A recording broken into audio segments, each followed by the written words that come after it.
All right, first things first, let's take a look at what a browser is. So what is a browser? A browser is a program that asks a website for information.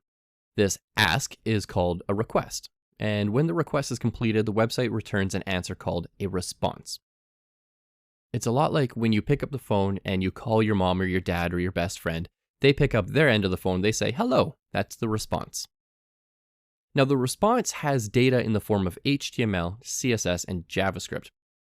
It can also include things like images and other forms of data, but we're not really going to touch too much into what that is. But really you just need to know that the response has this thing called a payload and it sends back files.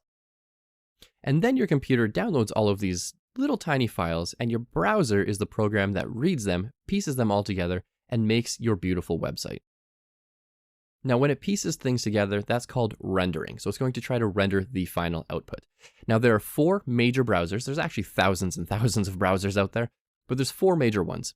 Google Chrome, Mozilla Firefox, Apple Safari, and Microsoft Edge.